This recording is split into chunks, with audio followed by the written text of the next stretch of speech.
नमस्कार good morning मु प्रभाकर आपण देखुछंती ओडिया शक्ति टीवी। आज मई 8 तारिख चलतु जानी नबा आज दिन सब किसी टॉप न्यूज अपडेट देश विदेश आरंभ करी ओडिशार समस्त गुरुत्वपूर्ण खबर जानी पारिबे। सेथिपई आपन को अनुरोध वीडियोटी शेष जाए निश्चय देखिए, वीडियो को लाइक करिवे जहा द्वारा आज दिन सब किसी टॉप न्यूज अपडेट जानी पारिबे। परवर्ती खबर पाकिस्तान उपरे आक्रमण परे भारतीय लोकन को लागिबा पई जाउची बड़ झटका। बढ़िबो रंधन गैसर मूल्य सेबडे पुणी थरे बढ़िबो रंधन गैसर मूल्य। गैस सिलिंडर दर 100 रु 150 टंका वृद्धि हब।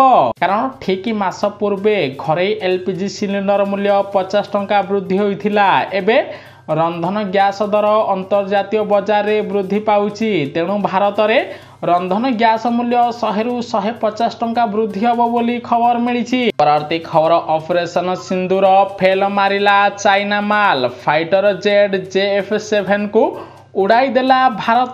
गोटिए पटे पाकिस्तान उपरे राति अधिया आक्रमण करिछि भारत। अन्य पटे चीनी पाकिस्तान को देथिबा फाइटर जेट को मध्य भारतीय वायुसेना उड़ाई देथिबार जणा पड़िछि। परवर्ती खबर पाकिस्तान उपरे करा जाइथिबा युद्ध को कांग्रेस देला पूर्ण समर्थन। जय हिंद स्लोगान देले राहुल गांधी। गोटिए पटे पीओके पशि भारत आक्रमण करिछि। एही आक्रमण रे पाकिस्तान को अधिक क्षति होइछि। सेबडे प्रथम थर पई राहुल गांधी भारतीय सेनार आक्रमण को समर्थन जणाइछन्ति एवं नरेंद्र मोदी को पदक्षेप को मध्य समर्थन जणाई जय हिंद स्लोगान लिखिछन्ति राहुल गांधी। खबर पाकिस्तान को धोखा देला चाइना माल। भारतर आक्रमण बेले काम देलानी पाकिस्तान को चीन देथिबा एयर डिफेंस सिस्टम, जहा द्वारा पाकिस्तान को अधिक क्षति होइछि। कारण चीन देथिबा पाकिस्तान को एयर डिफेंस सिस्टम काम न करिबारु भारतीय सेना पाकिस्तान रे पसी बड़ आक्रमण करिथिबार खबर मिली। खबर भारत पाकिस्तान युद्ध विवाद मध्यरे भारतर अर्ध सामरिक बाहिनी को छुट्टी बातिल करिसंती प्रधानमंत्री नरेंद्र मोदी। एबे कौनसी भारतीय सैनिक छुट्टी नहीं पारिबेनी। समस्त सैनिकों को एबे सीमा को पठाइचंती केंद्र सरकार बोली खबर मिली। खबर पाकिस्तान उपरे आक्रमण परे प्रधानमंत्री नरेंद्र मोदी को बड़ निष्पत्ति। मे 10 तारिख पर्यंत भारतर विमान बंदर बंद रहिबो। मे 10 तारिख पर्यंत 9टी विमान बंदर को बंद करने पाई निर्देश दिया जाइछि। विशेषकर जम्मू, जोधपुर, अमृतसर, चंडीगढ़, राजकोट, भुज, श्रीनगर, लेह एवं जामनगर विमान बंदर बंद रहिबो। एही विमान बंदर आउ कौनसी विमान उड़ान करिबो नाही बोली खबर मिली। परवर्ती खबर बिजू पट्टनायक को सम्मानित कला रूसिया। नवा दिल्ली स्थित रूस दूतावास रे स्वतंत्र फलक बिजू पट्टनायक उन्मोचित करिछि रूस सरकार बोली खबर मिली। परवर्ती खबर भारतर ऑपरेशन सिंदूर भारत को दृढ़ समर्थन देला इजराइली। पाकिस्तान को कला टार्गेट। ताहा सहित भारत को संपूर्ण सहयोग जोगाई देव बोली इजराइल प्रधानमंत्री नरेंद्र मोदी सहित आलोचना करी कहिथिबार जणा पड़िछि। परवर्ती खबर पाकिस्तान उपरे आक्रमण परे प्रधानमंत्री नरेंद्र मोदी 3 यूरोपीय राष्ट्र गस्त को बातिल कर दिया जाइछि। एबे विदेश गस्तरे जिबे नाही प्रधानमंत्री नरेंद्र मोदी बोली खबर मिली। परवर्ती खबर युद्ध छानिया रे परिबा दुकान रे खचा खच भिड़। अत्यावश्यक सामग्री किणी नउचंती ओडिशा लोक। गोटिए पटे पाकिस्तान उपरे आक्रमण करिछि भारत। अन्य पटे भुवनेश्वर रे मॉक ड्रिल करा जाइछि। किंतु युद्ध हबो कि नाही ठीक नाही। एभली परिस्थिति रे ओडिशावासी चढ़ा दर रे पनीपरिबा दर घर को नौथिबार जणा पड़िछि। खबर आजिठू सबु स्कूल कॉलेज बंद। गोटिए पटे पहलग्राम आक्रमण परे प्रतिशोध नेछि भारत। पाकिस्तान उपरे राति अधिया एयर स्ट्राइक करी सिंदूर बदला नेछि। सिंदूर रे भारतीय सेना। किंतु एबे प्रधानमंत्री नरेंद्र मोदी आउ गोटे बड़ निष्पत्ति नेइचंती। पाकिस्तान भारत उपरे आक्रमण करिवार भय रहिछि। तेणु जम्मू काश्मीर समस्त स्कूल कॉलेज बंद रहिबो। ताहा सहित पंजाब ठू आरंभ करी समस्त सीमा अंचलर स्कूल कॉलेज बंद करिवा पाई निर्देश देई पारंती केंद्र सरकार बोली खबर मिली। परवर्ती खबर पहलग्रामर प्रतिशोध नेबा परे आसिला प्रधानमंत्री नरेंद्र मोदी को प्रथम बयान। मोदी कहिसंती जे भारतीय सेना प्रस्तुति अनुजाई एवं କୌଣସି ନିର୍ଭୁଲରେ କାର୍ଯ୍ୟାନୁଷ୍ଠାନ ଗ୍ରହଣ କରିଛି। ଏହା ଆମ ପାଇଁ ଏକ ଗର୍ବର ମୁହୂର୍ତ୍ତ। ପହଲଗ୍ରାମ ଆକ୍ରମଣରେ ଯେଉଁମାନେ ମୃତ୍ୟୁବରଣ କରିଥିଲେ ବା ଶହୀଦ ହୋଇଥିଲେ ସେମାନଙ୍କ ପରିବାରକୁ ନ୍ୟାୟ ମିଳିଛି ବୋଲି ପ୍ରଧାନମନ୍ତ୍ରୀ ନରେନ୍ଦ୍ର ମୋଦି ଦେଶବାସୀଙ୍କୁ ସମ୍ବୋଧିତ କରି କହିଥିବାର ଖବର ମିଳିଛି। ଖବର ପ୍ରଧାନମନ୍ତ୍ରୀ ନରେନ୍ଦ୍ର ମୋଦିଙ୍କ ପରାମର୍ଶ କ୍ରମରେ ଅପରେସନ ସିନ୍ଦୁରର ନାମକରଣ କରାଯାଇଥିଲା। ଏନେଇ କେନ୍ଦ୍ର ସରକାରଙ୍କ ପକ୍ଷରୁ ସୂଚନା ଦିଆଯାଇଛି। ପରବର୍ତ୍ତୀ ଖବର ବଡ଼ ଆଟାକ୍ କରିବ ପାକିସ୍ତାନ। ଏୟାର ଷ୍ଟ୍ରାଇକ୍ ପରେ ପାକିସ୍ତାନ ପ୍ରଧାନମନ୍ତ୍ରୀ ସେହବାଜ ଦେଲେ ପ୍ରଧାନମନ୍ତ୍ରୀ ନରେନ୍ଦ୍ର ମୋଦିଙ୍କୁ ଧମକ। କାରଣ ଭାରତ ପାକିସ୍ତାନ ଉପରେ ଆକ୍ରମଣ କରିଛି। 9ଟି ଜାଗାରେ ଏୟାର ଷ୍ଟ୍ରାଇକ୍ କରି ପାକିସ୍ତାନକୁ ଅଧିକ କ୍ଷତି ପହଞ୍ଚାଇଛି। ତେଣୁ ଏହାର ଜବାବ ଦେବ ପାକିସ୍ତାନ। ଏନେଇ ପାକିସ୍ତାନ ପ୍ରଧାନମନ୍ତ୍ରୀ ଭାରତକୁ ଟାର୍ଗେଟ କରି କହିଛନ୍ତି ଖୁବ୍ ଶୀଘ୍ର ପାକିସ୍ତାନ ଭାରତ ଉପରେ ବଡ଼ ଆଟାକ୍ କରିବ ବୋଲି ପାକିସ୍ତାନ ପ୍ରଧାନମନ୍ତ୍ରୀ ଚେତାବନୀ ଦେଇଛନ୍ତି। ଖବର ଦୀଘା ଜଗନ୍ନାଥ ମନ୍ଦିର ବିବାଦ ନେଇ ମୁହଁ ଖୋଲିଲେ ଜଗତଗୁରୁ ଶଙ୍କରାଚାର୍ଯ୍ୟ। କହିଲେ ଦୀଘାରେ ଜଗନ୍ନାଥ ମନ୍ଦିର ପ୍ରତିଷ୍ଠାର ମୁଖ୍ୟ କାରଣ ହେଉଛି ଟଙ୍କା ଉପାର୍ଜନ କରିବା। ପଶ୍ଚିମବଙ୍ଗବାସୀ ପୁରୀ ଆସୁଛନ୍ତି, ଏବେ ପୁରୀ ନ ଆସି ଦୀଘାରେ ରହିବେ, ଯାହାଦ୍ୱାରା ପଶ୍ଚିମବଙ୍ଗ ସରକାରଙ୍କୁ ଅଧିକ ଲାଭ ହେବ ବୋଲି ଶଙ୍କରାଚାର୍ଯ୍ୟ ସୂଚନା ଦେଇଛନ୍ତି। ପରବର୍ତ୍ତୀ ଖବର ମୁଁ ମରିଥିଲେ ଭଲ ହୋଇଥାନ୍ତା।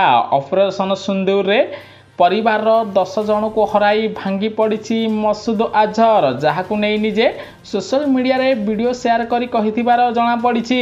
ଖବର ଭାରତ ଉପରେ ପାକିସ୍ତାନ କରିବ ଆକ୍ରମଣ, ତେଣୁ ଭାରତ ସବୁ ଏୟାର ଡିଫେନ୍ସ ୟୁନିଟ୍କୁ ଆକ୍ଟିଭ କରିଛି। ପ୍ରଧାନମନ୍ତ୍ରୀ ନରେନ୍ଦ୍ର ମୋଦି କରୁଛନ୍ତି ବଡ଼ ପ୍ଲାନ୍। ଯଦି ପାକିସ୍ତାନ ଭାରତ ଉପରେ ଆକ୍ରମଣ କରିବ ତେବେ ପାକିସ୍ତାନକୁ ସଫା କରି ଦିଆଯିବ ବୋଲି କେନ୍ଦ୍ର ସରକାରଙ୍କ ପକ୍ଷରୁ ଚେତାବନୀ ଦିଆଯାଇଛି। ଖବର ଆମ ସଂସ୍କୃତିରେ ସିନ୍ଦୁର ପରମ୍ପରା ସହ ତ୍ୟାଗ ଓ ସଂକଳ୍ପର ପ୍ରତୀକ ବୋଲି ମୁଖ୍ୟମନ୍ତ୍ରୀ ମୋହନ ମାଝୀ ସୂଚନା ଦେଇଛନ୍ତି। ସେପଟେ ପହଲଗ୍ରାମ ଆକ୍ରମଣରେ 26 ଭାରତୀୟଙ୍କ ମୃତ୍ୟୁର ପ୍ରତିଶୋଧ ନେଇଛି ଭାରତୀୟ ବାୟୁସେନା ଏବଂ ଭାରତୀୟ ସେନା। ତେଣୁ ଅପରେସନ ସିନ୍ଦୁର କରି ପାକିସ୍ତାନକୁ ବଡ଼ ଜବାବ ଦିଆଯାଇଛି। ଖବର ଭାରତୀୟଙ୍କ ସୁରକ୍ଷା ପାଇଁ ପ୍ରଧାନମନ୍ତ୍ରୀ ନରେନ୍ଦ୍ର ମୋଦି ଉଜାଗର ରହିଥିଲେ। ସେପଟେ ରାତିସାରା ଅପରେସନ ସିନ୍ଦୁର ଉପରେ ନଜର ରଖିଥିଲେ ପ୍ରଧାନମନ୍ତ୍ରୀ ନରେନ୍ଦ୍ର ମୋଦି। ବିଶେଷ କରି ରାତି 1:30ରେ ଅପରେସନ ସିନ୍ଦୁରକୁ ଆରମ୍ଭ କରି ଦିଆଯାଇଥିଲା। ତେଣୁ ପ୍ରଧାନମନ୍ତ୍ରୀ ନରେନ୍ଦ୍ର ମୋଦି ରାତିସାରା ବାୟୁସେନାଙ୍କ ମୁଖ୍ୟଙ୍କ ସହିତ ଏବଂ ଅଜିତ ଡୋଭାଲଙ୍କ ସହିତ ଆଲୋଚନା କରୁଥିଲେ ବୋଲି ଖବର ମିଳିଛି। ପ୍ରତି ଖବର ଆଗାମୀ 48 ଘଣ୍ଟା ଭାରତ ପାକିସ୍ତାନ ପାଇଁ ଗୁରୁତ୍ୱପୂର୍ଣ୍ଣ ସମୟ। ଅତ୍ୟଧିକ କ୍ଷତି ହେବା ନେଇ ଆଶଙ୍କା କରାଯାଉଛି। ଗୋଟିଏ ପଟେ ଭାରତ ପାକିସ୍ତାନ ପଟେ ବଡ଼ ଆକ୍ରମଣ କରିଛି, ଅନ୍ୟପଟେ ପାକିସ୍ତାନ ଆସନ୍ତା 48 ଘଣ୍ଟା ମଧ୍ୟରେ ଭାରତ ଉପରେ ଆକ୍ରମଣ କରିପାରେ। ତେଣୁ ମୋଦି ସରକାର ପାକିସ୍ତାନ ଉପରେ ପାଲଟା ଜବାବ ଦେବା ପାଇଁ ନିଜର ଅସ୍ତ୍ରଶସ୍ତ୍ରକୁ ସୁସଜ୍ଜିତ ରଖିଛନ୍ତି ଏବଂ ସମସ୍ତ ସେନାକୁ ସୁରକ୍ଷିତ ଭାବେ ଏବଂ ସଜାଗ ରହିବା ପାଇଁ ପରାମର୍ଶ ଦେଇଥିବାର ଜଣାପଡ଼ିଛି। ପାକିସ୍ତାନ ଉପରେ ଆକ୍ରମଣ ପରେ ରାଷ୍ଟ୍ରପତି ଦ୍ରୌପଦୀ ମୁର୍ମୁଙ୍କୁ ଭେଟିଲେ ପ୍ରଧାନମନ୍ତ୍ରୀ ନରେନ୍ଦ୍ର ମୋଦି। ରାଷ୍ଟ୍ରପତି ଭବନରେ ପହଞ୍ଚି ଅପରେସନ ସିନ୍ଦୁର ନେଇ ଅବଗତ କରାଇଲେ। ଏଭଳି ପାକିସ୍ତାନ ଉପରେ ଆକ୍ରମଣ କରିଥିଲା ଭାରତୀୟ ବାୟୁସେନା, ତାହାର ସବୁ ତଥ୍ୟ ରାଷ୍ଟ୍ରପତିଙ୍କୁ ଦେଇଛନ୍ତି ପ୍ରଧାନମନ୍ତ୍ରୀ ନରେନ୍ଦ୍ର ମୋଦି। ପରବର୍ତ୍ତୀ ଖବର ପାକିସ୍ତାନରେ ଧମକା, ଭାରତରେ ଫଟକା। ଅଦିନିଆ ଦୀପାବଳି ପାଳିଲେ ଭାରତୀୟବାସୀ। ଗୋଟିଏ ପଟେ ପହଲଗ୍ରାମ ପ୍ରତିଶୋଧ ନେଇଛି ଭାରତ। ପାକିସ୍ତାନ ଉପରେ ରାତି ଅଧିଆ ଏୟାର ଷ୍ଟ୍ରାଇକ୍ କରି ସିନ୍ଦୁରର ବଦଲା ନେଇଛି। ଅନ୍ୟପଟେ ହିନ୍ଦୁସ୍ତାନ ଜିନ୍ଦାବାଦ, ଭାରତ ମାତା କି ଜୟ ଏବଂ ଭାରତୀୟବାସୀ ଅଦିନିଆରେ ଦୀପାବଳି ପାଳନ କରିଥିବାର ଜଣାପଡ଼ିଛି। ପରବର୍ତ୍ତୀ ଖବର ସିନ୍ଦୁର ପ୍ରତିଶୋଧ ନେଲେ ମୋଦି ସରକାର। ମୋ ସ୍ୱାମୀଙ୍କ ଆତ୍ମାକୁ କାଲି ଶାନ୍ତି ମିଳିଲା ବୋଲି ଓଡ଼ିଶାର ମୃତ ପ୍ରସାଦଙ୍କ ସ୍ତ୍ରୀ କହିଛନ୍ତି। ତାହା ସହିତ ପାକିସ୍ତାନ ଉପରେ ଆକ୍ରମଣକୁ ନେଇ ଓଡ଼ିଶାରେ ବେଶ୍ ଉତ୍ସାହ ସହିତ ଦୀପାବଳି ପାଳନ କରିଛନ୍ତି ଓଡ଼ିଶାବାସୀ। ପରବର୍ତ୍ତୀ ଖବର ଗୋଟିଏ ପଟେ ପାକିସ୍ତାନ, ଅନ୍ୟପଟେ ନକ୍ସଲ, ଦୁହିଁଙ୍କୁ ଖୁବ୍ ଶୀଘ୍ର ସଜଡ଼ା ଯିବ। ଏବେ ଛତିଶଗଡ଼ର ବିଜାପୁରରେ ସୁରକ୍ଷା ବାହିନୀର ବଡ଼ କାର୍ଯ୍ୟାନୁଷ୍ଠାନ। 15 ନକ୍ସଲଙ୍କ ମୃତ୍ୟୁ ହୋଇଛି। ଖୁବ୍ ଶୀଘ୍ର ଓଡ଼ିଶା ଓ ଛତିଶଗଡ଼କୁ ନକ୍ସଲ ମୁକ୍ତ କରାଯିବ। 2026 ସୁଦ୍ଧା ଭାରତରୁ ନକ୍ସଲ ମୁକ୍ତ ହେବେ ବୋଲି ଗୃହମନ୍ତ୍ରୀ ଅମିତ ଶାହା ବଡ଼ ସୂଚନା ଦେଇଛନ୍ତି। ପରବର୍ତ୍ତୀ ଖବର ଅପରେସନ ସିନ୍ଦୁର ଭାରତୀୟ ଲୋକଙ୍କ ପାଇଁ କ୍ଷଣିକ ଆନନ୍ଦ। ପାକିସ୍ତାନ କହିଲା खूब शीघ्र ऑपरेशन सिंधुर प्रतिशोध नियाजिब पाकिस्तान वायुसेना मुख्य भारत को कड़ा चेतावनी देइचंती। खूब शीघ्र ऑपरेशन सिंधुर बदला नेब पाकिस्तान बोली चेतावनी देइथिबार जणा पड़िछि। परवर्ती खबर भक्तों को विभ्रांत करंतु नाही। दीघारे धाम शब्दर व्यवहार न हो एने पश्चिमबंग मुख्यमंत्री ममता बनर्जी को चिठी लिखिले ओडिशार मुख्यमंत्री मोहन चरण माझी। परवर्ती खबर पाकिस्तान सह आउ कोनोसी मैच खेलिबो नाही भारत कारण पाकिस्तान सह आईसीसी टूर्नामेंट खेलिबा बंद करू भारत। एने बीसीसीआई को भारतीय कोच गौतम गंभीर चिठी लिखि दिबार जणा पड़िछि। परवर्ती खबर स्कालप मिसाइल और हमर बम सह पाकिस्तान शिविर को टार्गेट कला राफेल युद्ध विमान। गोटिए पटे पाकिस्तान उपरे प्रतिशोध नैछि भारत। फ्रांस रु आसीथिबा राफेल युद्ध विमान रे बोमा लगाई पाकिस्तान को अधिक क्षति पहुंचाई मोदी सरकार। खबर 9टी राज्य रे पुणी असंभाल ताती 3 रु 5 डिग्री बढ़िब पारद रुहंतु सावधान। सेबडे आसंता काली ठारू ओडिशार विभिन्न जिले में 3 रु 5 डिग्री वृद्धि पाइब तापमात्रा।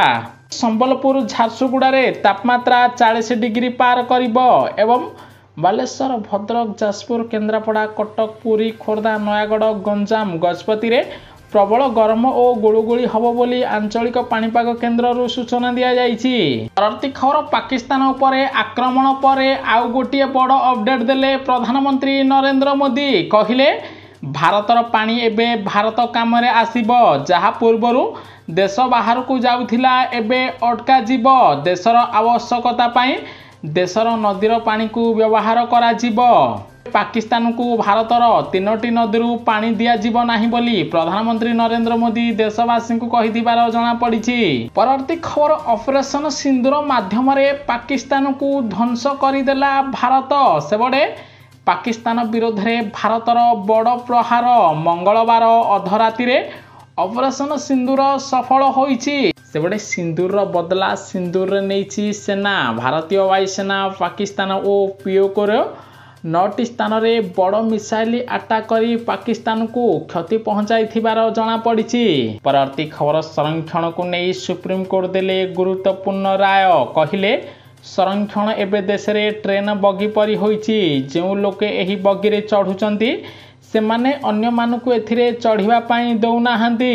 अर्थात पूर्वरु अनुसूचित जाति और अनुसूचित जनजाति वर्ग को संरक्षण दिया जाउथिला एबे से माने धनी वर्ग रे शामिल होइथिले मध्य संरक्षण माध्यम रे चाकरी पाउचंती जहा द्वारा जेनराल और ओबीसी कैटेगरी छात्र छात्री को सब सुविधा मिलुनी बोली सुप्रीमकोर्ट कहिचंती।